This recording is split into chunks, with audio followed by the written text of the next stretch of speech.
Part 1. We met like most people don't, by sheer accident. Not fate, not the stars aligning, just an accidental double booking of a paddleboard class on a Saturday morning. She arrived flustered, I arrived hungover, and somehow, that was the spark. I gave her my board. She gave me her number. Fair trade, in my opinion. Her name was Caroline. She had this way of laughing at my dumbest jokes, like she'd never heard anything funnier. Maybe that's what hooked me. Or maybe it was the way she used to tuck her hair behind her ear when she was nervous, like the world watching made her feel too big. I liked that too. I liked everything. We dated for just over a year. Took the big leap one foggy October morning with a courthouse wedding, 2 best friends as witnesses, and a champagne brunch where I spilled mimosa on her dress. She called it our golden stain. Said it made her outfit unique. That's how she saw things charming, even in the mess. The early years were textbook bliss. Tiny apartment, louder neighbors, cheap wine, and burnt dinners. But we didn't care. We made do. We were broke and in love. It felt like a movie. We'd fall asleep with the TV on, curled into each other like we had all the time in the world. When we got our first place with a backyard, we planted a lemon tree. She wanted a puppy. I wanted a grill. We compromised and got both. I'd stand outside flipping burgers, and she'd be in a sundress dancing barefoot to Fleetwood Mac, sipping Chardonnay and singing off-key. That's what I picture when I think about before. The softness. The ease. The kind of moments you don't know are golden until they're behind you. Eventually, we had kids. 2 of them. A boy and a girl, Ethan and Lily. Beautiful chaos. Diaper blowouts, sleepless nights, sticky hugs, and crayon on the walls. But still, we made it work. Tag-teaming responsibilities like pros, high-fiving in the hallway at 2 a.m. like exhausted Olympians. Caroline went back to work not long after Lily was born. She said it made her feel like herself again. I understood. I was building my engineering firm with 2 college buddies. Long hours, late-night calls, a second mortgage for expansion. But it was worth it. We were building something, both of us. Different blueprints, same dream. There was this one night I always come back to one of those ordinary, beautiful evenings. The kids were asleep. The house was finally quiet. We sat on the porch drinking wine, talking about nothing and everything. She leaned her head on my shoulder and said, "This is the life, isn't it?" I nodded, kissed her hair, and said, "Yeah, we did good." And we had. For a long time, we did good. We weren't flashy. We weren't perfect. But we had rhythm, trust, inside jokes, and shared glances that spoke volumes. I knew her coffee order, and she knew my favorite socks. That's love, you know? Not grand gestures. It's the mundane, the repetition, the comfort in knowing someone sees all your ugly and still chooses to stay. If you had asked me back then if I thought Caroline would ever betray me, I would have laughed. Not her. She was loyal to her core. I mean, this is a woman who cried when she accidentally knocked over a bird's nest while gardening. She apologized to the eggs. That's who I married. Or thought I did. I wasn't naive. I knew marriages had seasons. Storms. Droughts. I just didn't think ours would include betrayal. We were the team. The couple people looked at and said, "They've got it figured out." I loved her. Fully. Blindly. Maybe that was my mistake. But at that time, there were no cracks in the foundation I could see. If they were there, they were hairline fractures, hidden beneath wallpaper and memories. And maybe I didn't want to see them.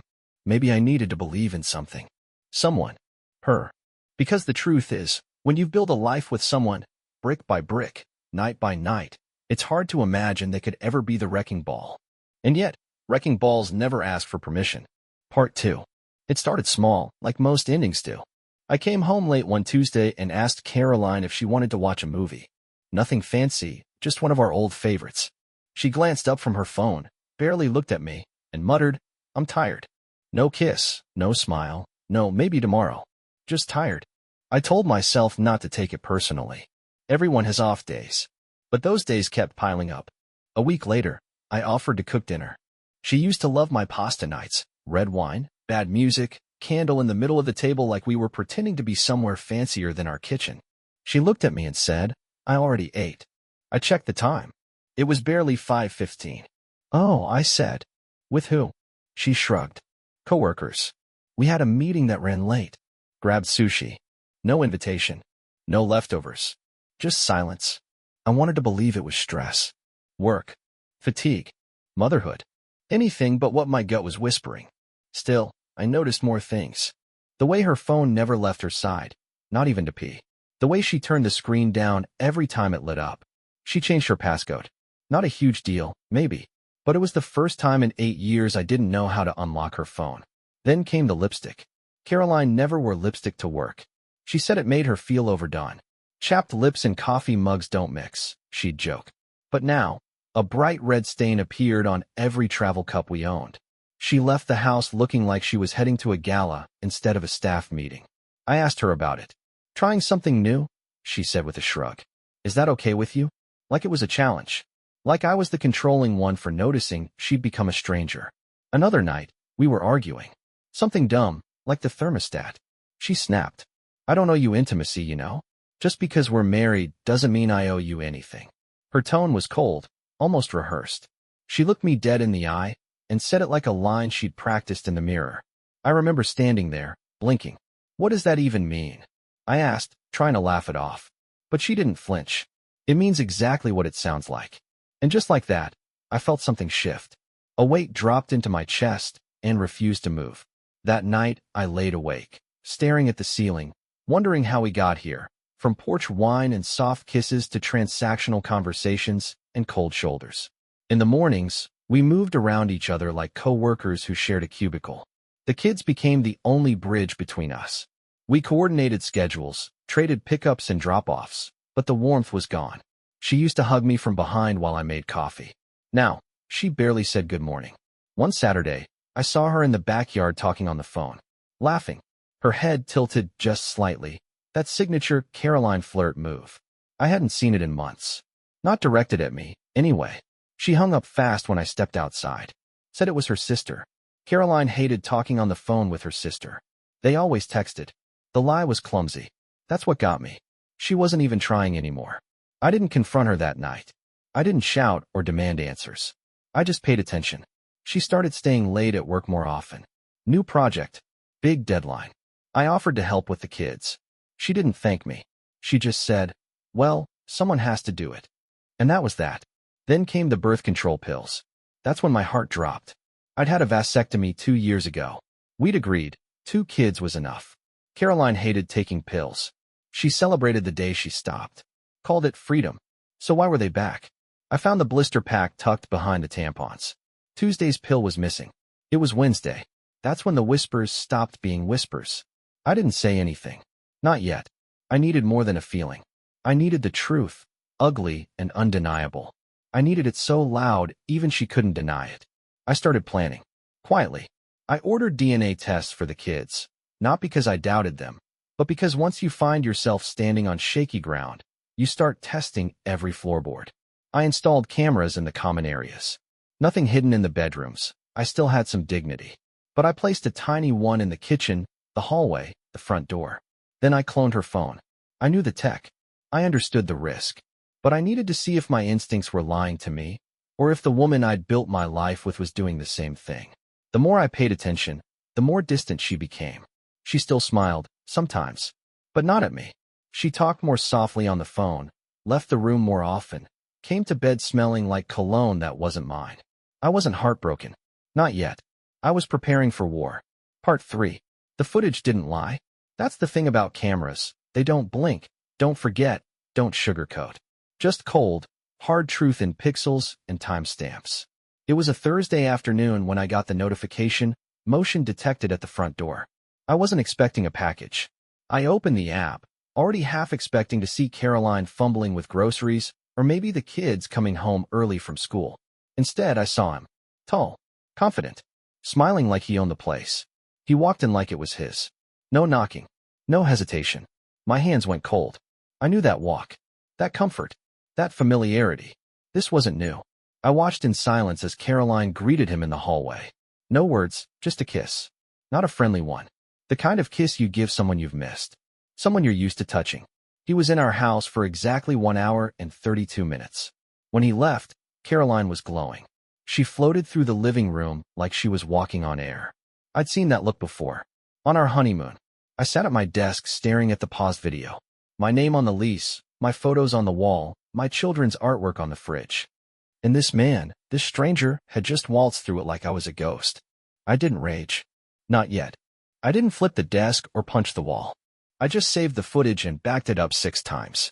USB, cloud, hard drive, burner phone, you name it.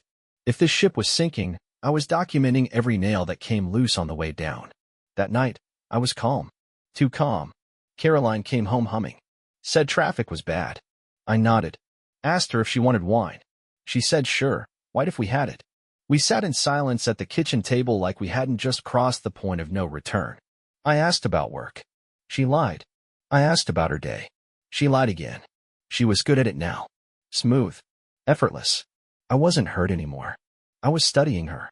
By Friday, I had confirmation from the cloned phone. His name was Evan. Tall, tech consultant, divorced, no kids. They met at some conference over a year ago. At first it was flirtation, then lunches, then hotels. But lately, the hotels stopped. They didn't need them anymore. Our house was cheaper.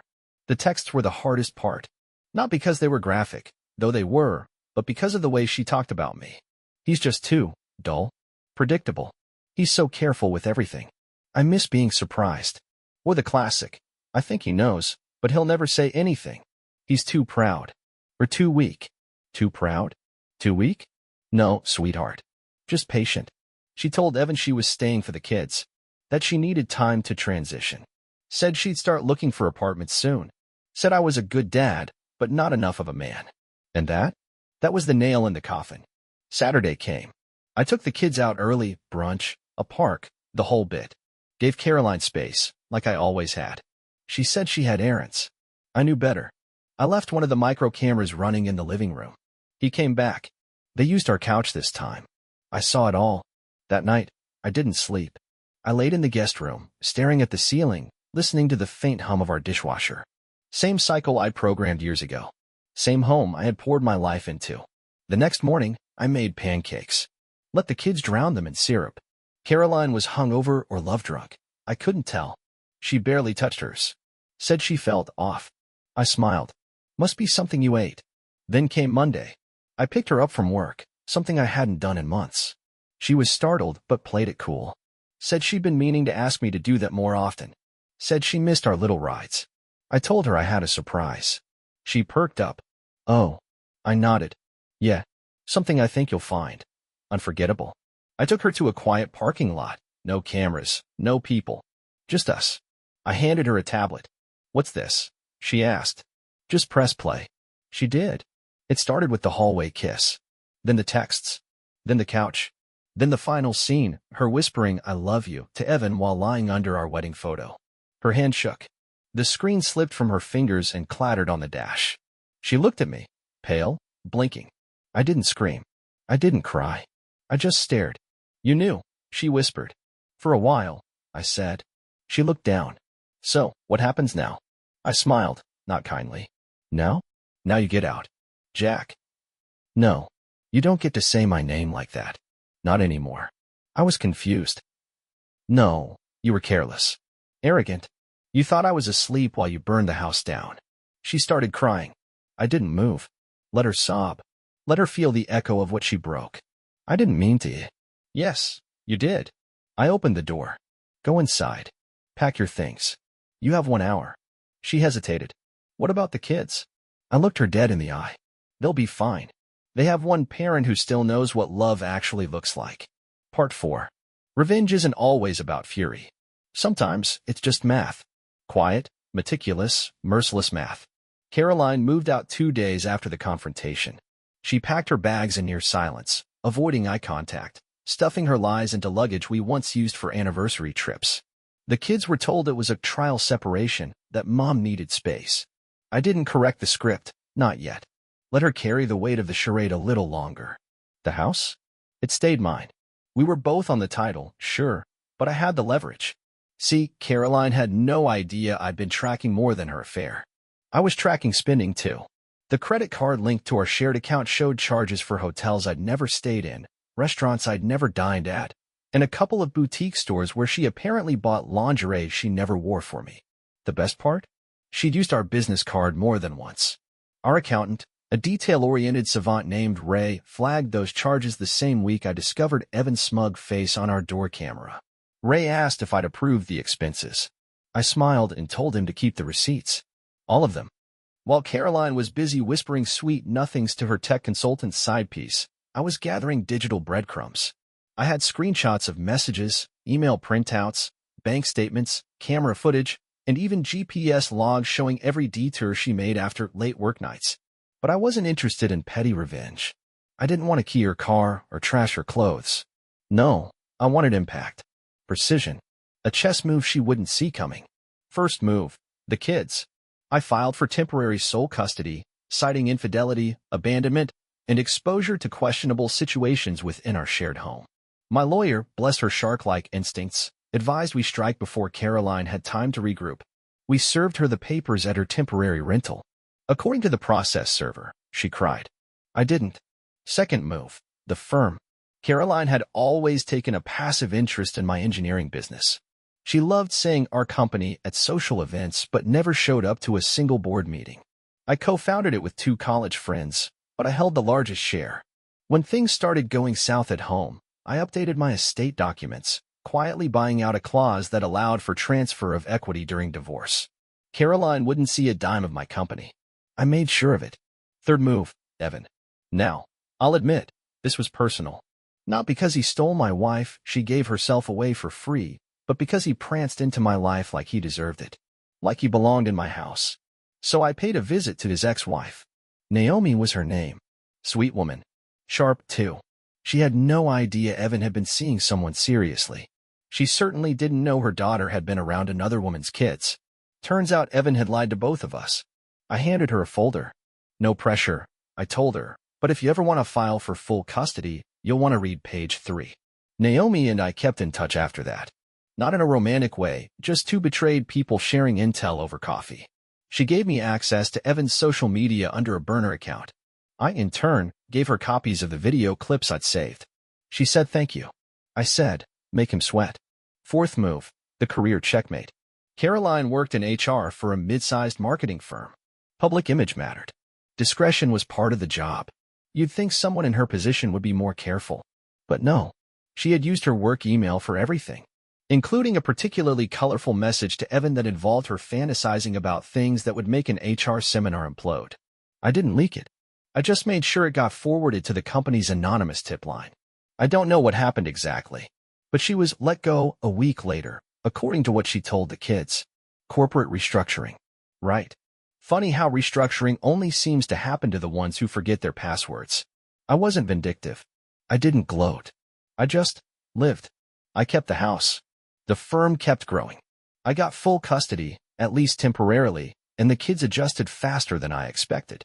Turns out, consistency matters more than perfection.